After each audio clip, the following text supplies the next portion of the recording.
जगदम्बिकाय नमः। ओम नमः चंडिकाय। व्यास जी कहते हैं, राजन, चतुर्मुख ब्रह्मा जी की आज्ञा पाकर वन में गए हुए मुनिगण हिमाचल के तट पर पहुंचे और चित्त को शांत करके माया बीज भगवती भुवनेश्वरी के मंत्र का जप करने लगे। राजन, उनके ध्यान का विषय भगवती परमाशक्ति थी। दीर्घ काल तक ध्यान करने के पश्चात भगवती प्रसन्न होकर उनके सामने साक्षात प्रकट हो गई।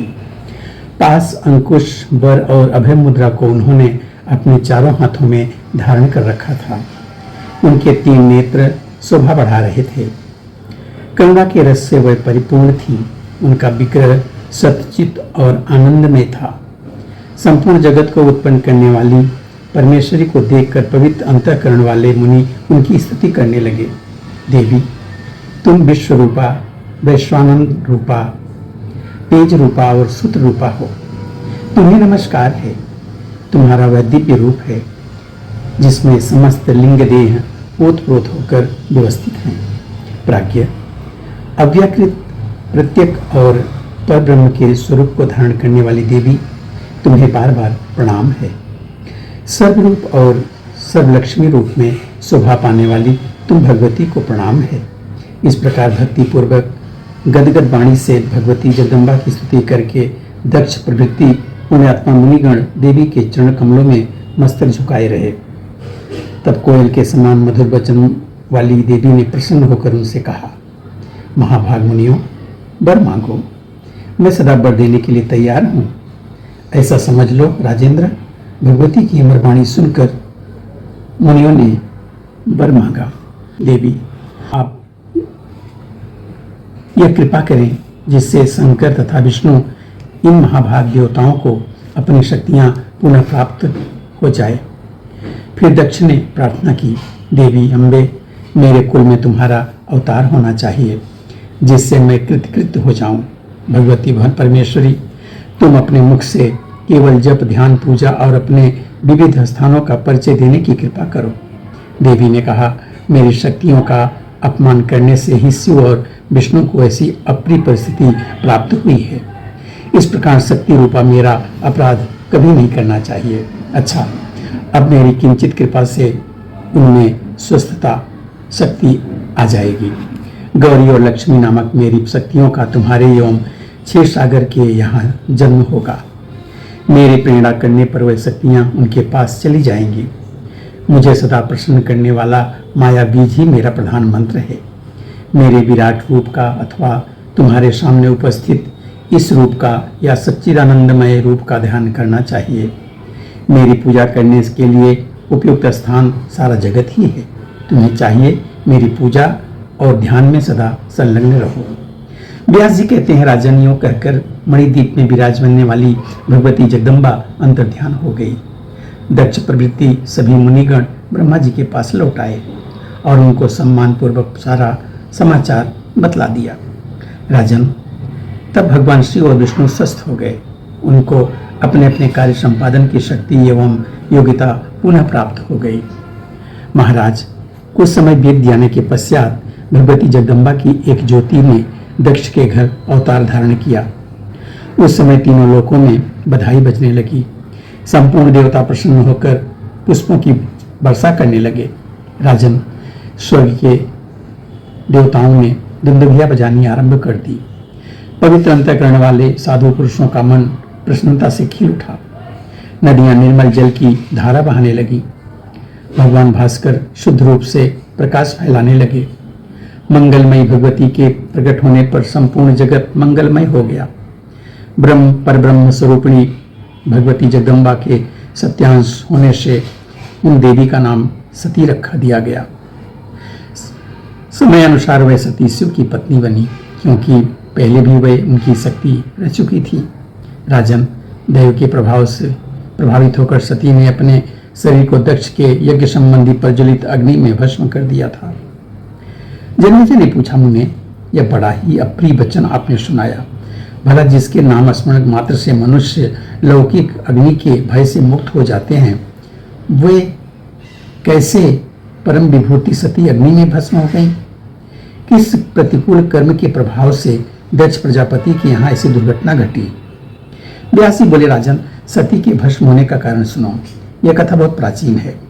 एक समय की बात है, मुनिवर दुर्वासा जम्बू नद के तट पर विराजने वाली प्रधान देवता भगवती जगदम्बा के पास गए। महामुनि को भगवती के साक्षात दर्शन हुए। इसके बाद वे माया बीज नामक मंत्र का जप करने लगे। देवेश्वरी प्रसन्न होकर मुनि को अपने गले की पुष्पमाला प्रसाद स्वरूप में दे दी। फिर पुष्पों के पराग से परिपूर्ण होने के कारण उस माला पर भ्रमर मंडाते और गुनगुनाते रहते थे। मुनि ने उस माला को सिर झुका करके तो ले लिया। इसके बाद वह परम तपस्वी मुनि वहां से निकल गए और आकाश मार्ग से होते हुए जहां सती के पिता दक्ष प्रजापति स्वयं विराजमान थे वहां जा पहुंचे। उस समय दक्ष मुनि से कहा, प्रभु, यह दिव्य माला किसकी है? जगत के मनुष्यों के लिए यह परम दुर्लभ माला आपने कैसे प्राप्त कर ली? दक्ष प्रजापति का यह वचन सुनकर मुनिवर दुर्वासा की आंखें आंसुओं से भर गईं। प्रेम से उनका हृदय विवल हो उठा। उन्होंने उत्तर दिया, भगवती जगदम्बा का यह अनुपम प्रसाद है। तब सती के पिता दक्ष ने मुनि से प्रार्थना की, यह माला मुझे देने की कृपा कीजिए। त्रिलोकी में कोई भी ऐसी वस्तु नहीं है जो भगवती जगदम्बा के उपासक को ना दी जा सके। यह विचार करके मुनि ने वह पुष्पहार दक्ष को दे दिया। दक्ष ने सिर झुकाकर माला ले ली। तदनंतर अंतःपुर में पति पत्नी के आनंद के लिए जो अत्यंत सुंदर सैया थी उस पर उन्होंने उस माला को रख दिया और उसी सैया पर रात्रि के समय उन्होंने स्त्री समागम किया। राजन, इस पाप कर्म के प्रभाव से भगवान शंकर तथा देवी सती के प्रति दक्ष के मन में द्वेष उत्पन्न हो गया। मनुजेंद्र, उसी अपराध का परिणाम यह हुआ कि सती ने सती धर्म को प्रदर्शित करने के विचार से दक्ष से उत्पन्न अपने शरीर को योगाग्नि द्वारा भस्म कर दिया। फिर वही ज्योति हिमालय के घर प्रकट हुई। मुझे ने पूछा, मुने, जो प्राणों से भी अधिक प्रिय थी, उन सती के भस्म हो जाने पर उनके वियोग में कातर होकर भगवान शिव ने क्या किया? व्यास जी बोले, राजन, इसके उपरांत जो कुछ हुआ उसे पूर्ण रूप से कहने में मैं असमर्थ हूँ। भगवान शंकर की क्रोधाग्नि ने त्रिलोकी में प्रलय मचा दिया। जब वीरभद्र प्रकट हो भद्रकाली को साथ लेकर तीनों लोगों को नष्ट करने के लिए प्रस्तुत हो गए, तो ब्रह्मा आदि देवताओं ने भगवान शंकर की शरण ली। दक्ष को मार दिया गया था और उनका यज्ञ सब प्रकार से नष्ट हो गया था। तब करुणा के सागर भगवान शिव ने देवताओं को अभय प्रदान किया। साथ ही बकरे का सिर जोड़कर दक्ष के जीवित होने की व्यवस्था कर दी। तत्पश्चात वह महात्मा महेश्वर अत्यंत उदास होकर यज्ञ स्थल में गए। उन्होंने देखा सती का चिन्मय शरीर अग्नि में जल रहा था। हा शक्ति, इस शब्द को बार बार दोहराते हुए शिव ने उस शरीर को उठाकर अपने कंधे पर रख लिया और पागल जैसे होकर अपने देश विदेश में भटकने लगे। तब ब्रह्मा आदि देवताओं का मन अत्यंत चिंता से व्याप्त हो गया। उस समय भगवान विष्णु ने तुरंत धनुष उठाया और जिस स्थान पर भगवती सती के अंग गिरे थे वहां अन्वेषण करके उन अंगों को काट डाला। तदनंतर जहाँ कहीं भी शरीर के टुकड़े गिरे थे वहीं शंकर जी की अनेक मूर्तियां प्रकट हो गई। शिव ने देवताओं से कहा, जो इन स्थानों पर उत्तम भक्ति के साथ भगवती शिवा की उपासना करेंगे उनके लिए कुछ भी दुर्लभ नहीं होगा, क्योंकि जहाँ सती के अपने अंग हैं वहाँ जगदम्बा निरंतर निवास करेंगी।